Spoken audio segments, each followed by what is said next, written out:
Floyd and that hustle. Big shout out to SPI, Spotter Low. You know, I'm in the black box, had to come through, tap in, show love one time. Yeah, y'all make sure y'all subscribe. Stay tuned, all that. Jeter, gratitude is the attitude. Yeah, I clicked on this just the same reason you did, because it's so hard to believe. And this is not no clowning situation. If this is true, I hate to hear this report, man, to hear a great going through it like that. That little boy you see in the intro, the one dropping that shoulder like that, that's my junior. He a sophomore in college now. Still play the same position, still laying helmet the same way.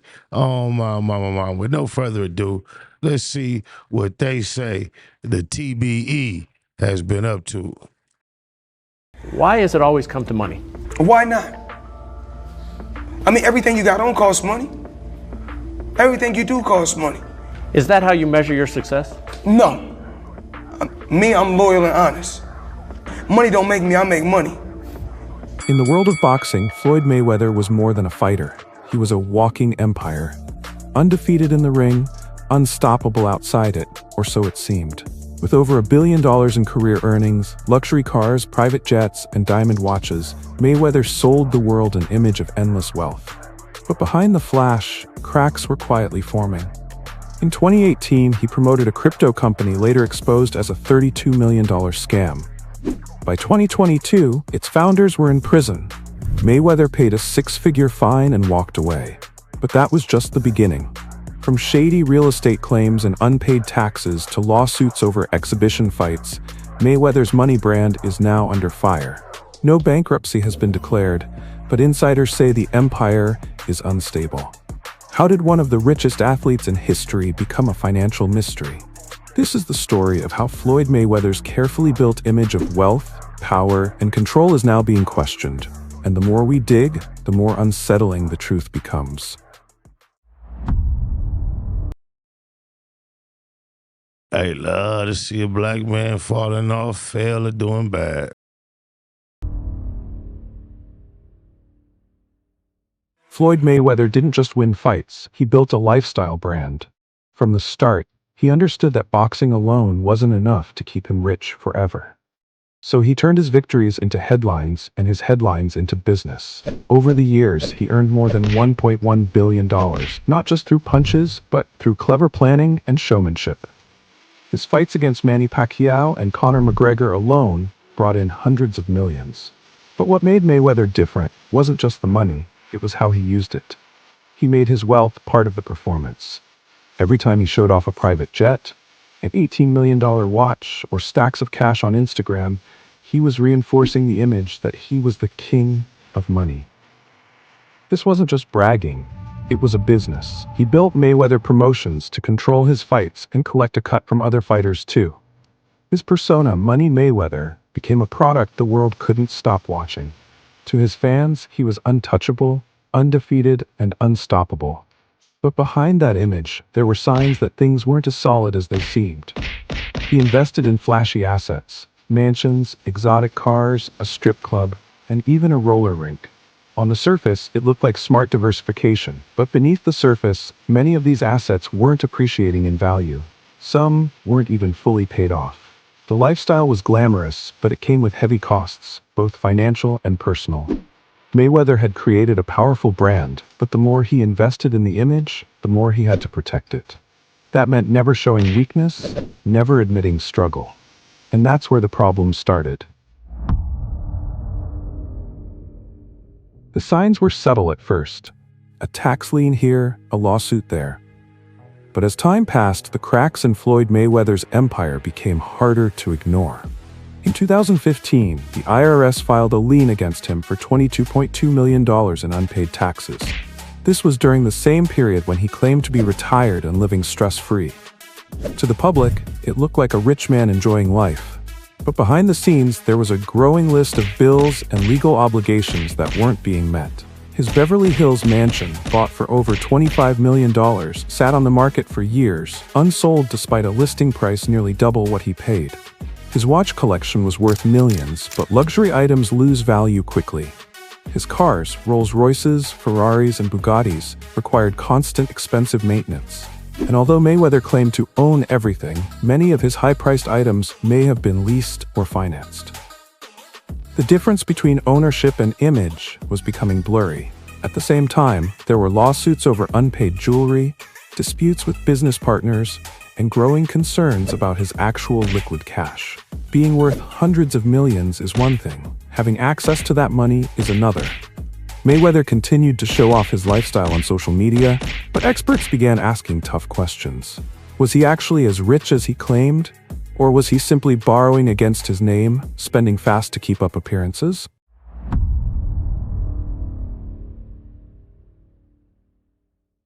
In early 2025, Floyd Mayweather made a bold announcement. He said he had just bought 62 apartment buildings in New York City, a deal he called the Black Spruce Portfolio.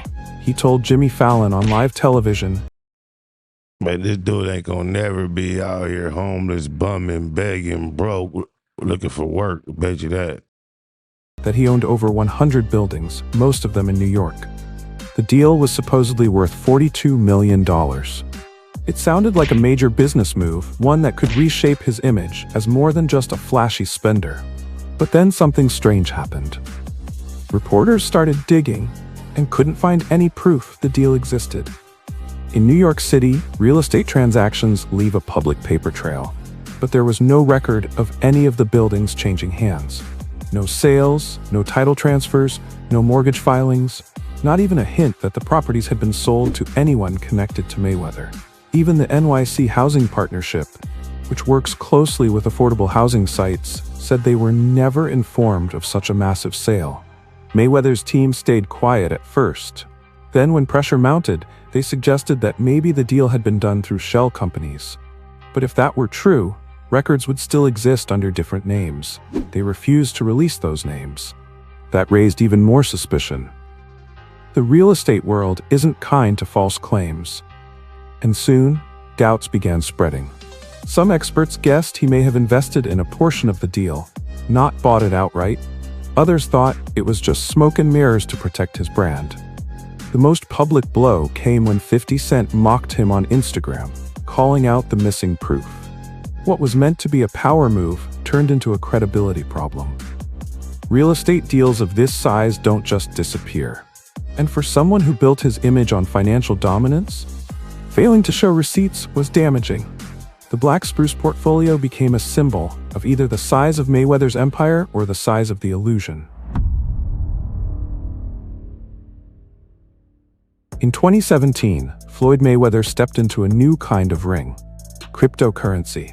At the time, digital coins were the hot new trend, and Mayweather saw an opportunity. He tweeted a photo of himself holding stacks of cash with the caption, "Call me Floyd Crypto Mayweather from now on." It was bold, flashy, and exactly what his brand was built on. But behind the post was a risky move that would come back to haunt him. The tweet was promoting a company called Tech. They claimed to be launching a crypto debit card that could be used anywhere, backed by big companies like Visa and MasterCard. With nearly 8 million followers on Twitter, Mayweather gave the project instant credibility. What he didn't tell fans was that he was paid $300,000 to promote the company. That small detail would later trigger a major legal battle. Tech raised over $25 million from investors. But within months, the entire operation was exposed as a scam.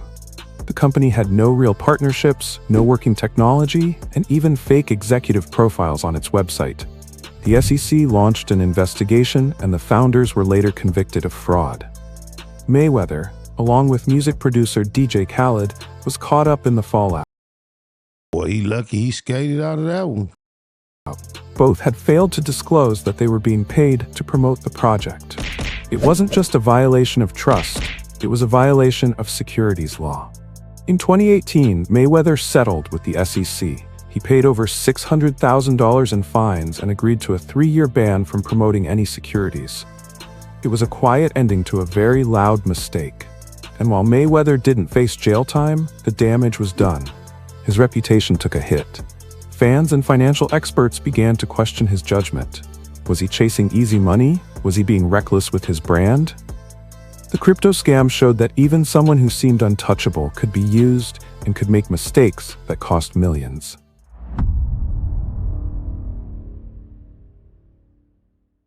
As Mayweather was dealing with crypto controversy, a much bigger threat had already been looming: the IRS.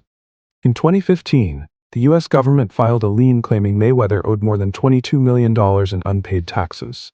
The debt dated back to the years 2010 through 2012, when Mayweather had made some of his biggest boxing paydays. For someone who showed off so much wealth, it raised a serious question. Why weren't his taxes paid?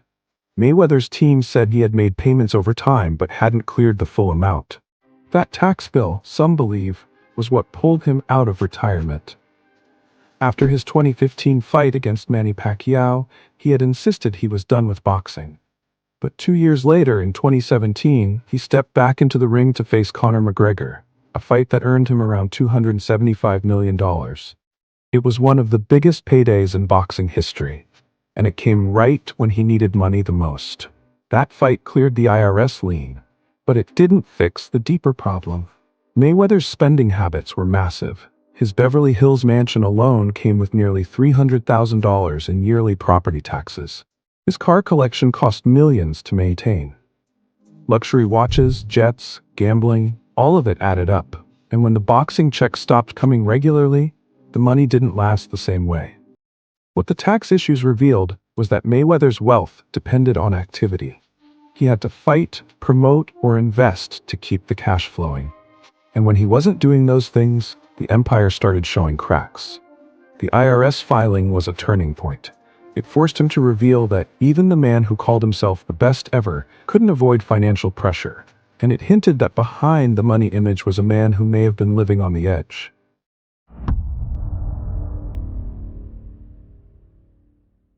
In 2022, rumors started swirling that Floyd Mayweather had been briefly detained in Dubai. The reason? An unpaid $1.4 million jewelry bill. According to reports, Mayweather had visited a luxury store, picked out a custom diamond necklace during a private appointment, and then left without completing the payment. The store, a high-end jeweler named Pristine, filed a complaint with local police. Mayweather's team denied the incident, calling it fake news. But the timing raised eyebrows. Just days earlier, Mayweather had posted photos on Instagram showing off new diamond watches and chains, some of which looked strikingly similar to the ones mentioned in the complaint. Whether or not the arrest actually happened, the story spread fast. And it wasn't the first time Mayweather had faced accusations of skipping out on jewelry payments. In 2019, an LA jeweler sued him for $680,000 in unpaid custom pieces. That case was eventually settled, but it added to a pattern that was becoming hard to ignore. Despite claiming to be worth hundreds of millions, Mayweather was repeatedly being taken to court over unpaid luxury items. To critics, this didn't look like someone swimming in cash. It looked like someone who might be running low on liquid money. Dubai added another layer of risk. Unlike in the US, where celebrity mishaps can be quietly settled, Dubai has strict financial laws. Failing to pay for luxury goods there can lead to real consequences, fast. The fact that Mayweather kept returning to the city, showing off wealth while rumors of unpaid bills swirled, made people question what was really going on behind the scenes. Was this a misunderstanding, or was Mayweather starting to stretch his finances too thin? The Dubai story, confirmed or not, fit into a larger puzzle, one where public image and private reality were no longer matching up. And the more these stories piled up, the harder it became to ignore the questions about his true financial state.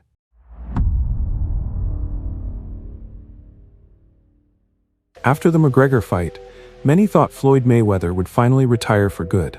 He had nothing left to prove. But instead of stepping away, he kept coming back, not to fight champions, but to take part in exhibition matches. These were different from professional bouts. There were no official winners, no belts at stake, just large paychecks and global attention. For Mayweather, it seemed like easy money, but the fallout from these events told a different story.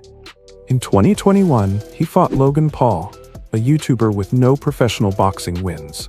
Mayweather claimed he made $50 million from the event. Paul later said he was still owed $1 to $3 million and even threatened to take legal action. Mayweather brushed it off, blaming delays in pay-per-view payments. But fans and critics weren't convinced. It wasn't just Paul. other opponents in similar fights also hinted at problems getting paid. The delays and disputes added more weight to the growing questions about Mayweather's finances. What bothered people most wasn't the fight itself, but what it represented. The man who once sold out arenas for real competition was now boxing influencers for cash. It felt less like legacy and more like survival. Mayweather's brand, once about power and perfection, now seemed focused on quick paydays. Even Joe Rogan commented that Mayweather had become obsessed with showing off rather than preserving his legacy. The structure of the exhibition fights also raised concerns. Unlike traditional matches with guaranteed payments, these new deals were full of back-end agreements, relying on ticket sales, sponsorships, and complicated revenue splits. When those streams delayed or underperformed, fighters complained. And Mayweather's name, once a symbol of security in the sport, was now linked to unsettled deals and legal threats.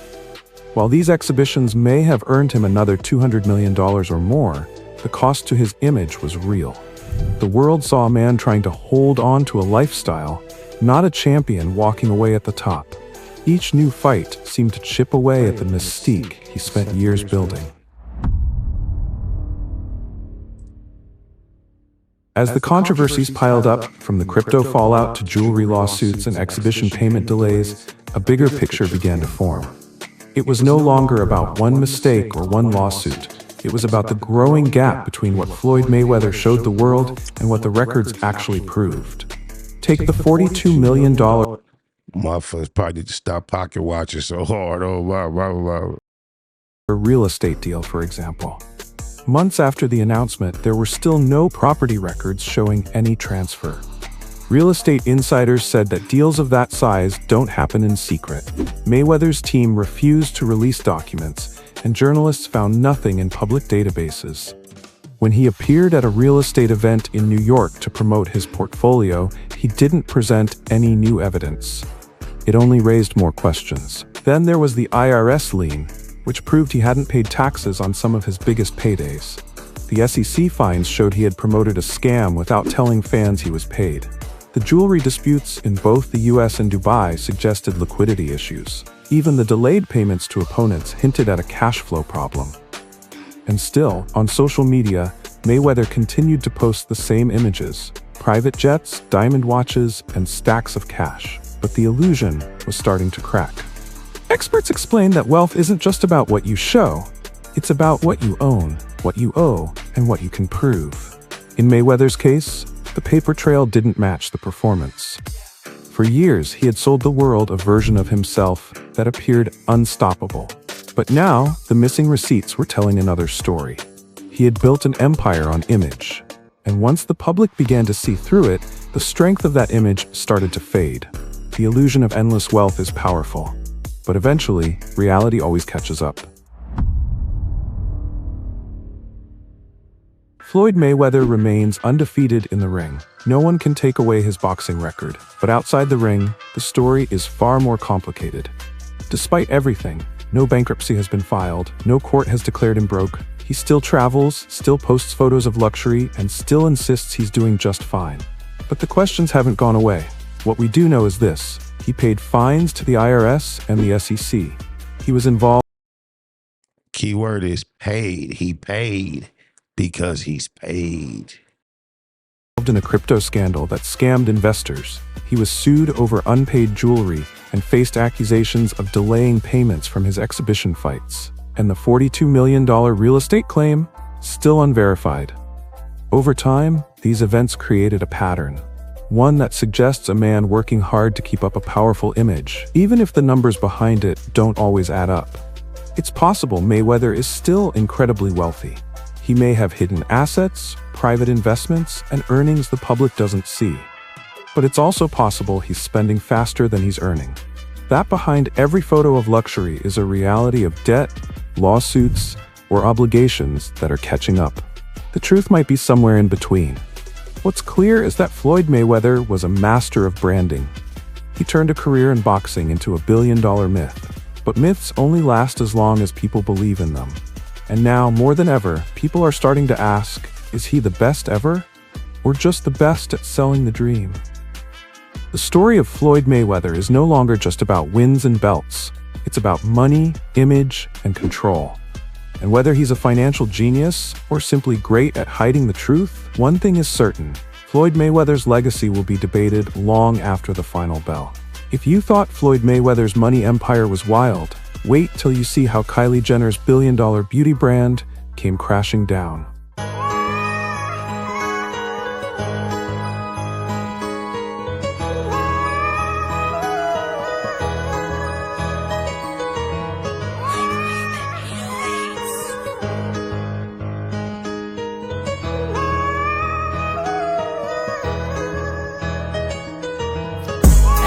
Don't play no games, we get cracking.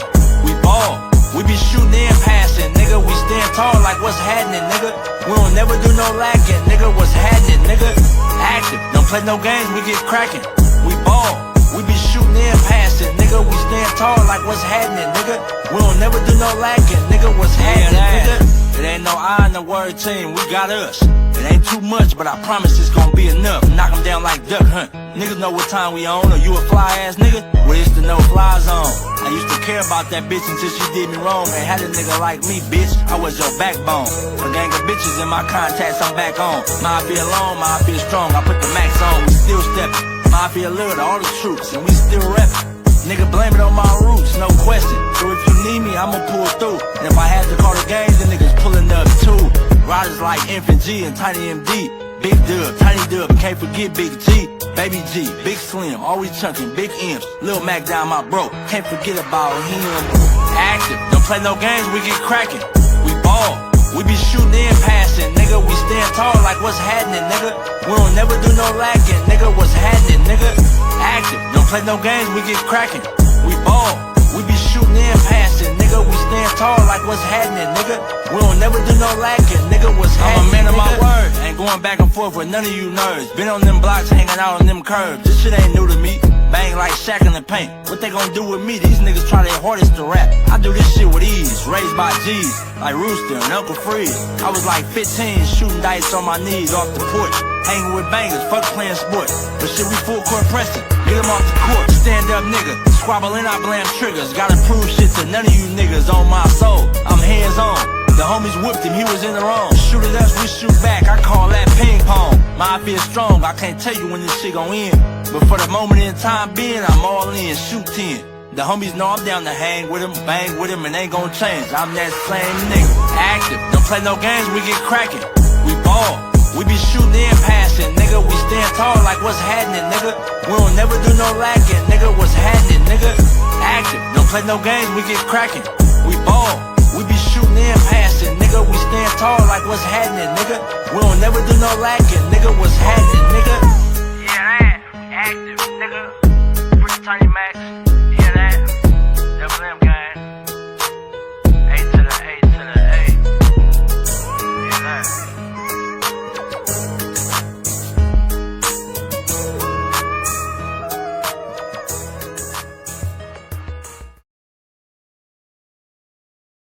My intelligence leads me to believe he contacted the person he made the watch for, and I got a fake watch in return. Yeah, he mad Floyd went in on him. He should need to shut up his mouth and stay out of everybody's business. Can't get mad when you running around poking your nose in everybody's business like a bitch. That's what bitches do, my nigga. Oh, my mama. Niggas don't know. I was around 50 when he first started talking to Floyd on the telephone. That nigga's like a big old faggot, so happy to be talking to Floyd on the speakerphone, letting everybody hear what he say. Couldn't start buying cars and shit till he started talking to Floyd on the phone. First, you to get a speech about you don't buy that type of shit because it lose. All it does is depreciate. Got to talking to Floyd on the phone. Next thing you know, he want to buy cars and shit. Yeah, neighborhood Nip Bustle. Giving a shout out right now to SPR in the street, Spotter Low. Y'all already know what it is. Slauson Neighborhood Nip Hustle. Big shout out to SPR, Spotter Low. You know, I'm in the black box. Had to come through, tap in, show love one time. Yeah, y'all make sure y'all subscribe. Stay tuned. All that.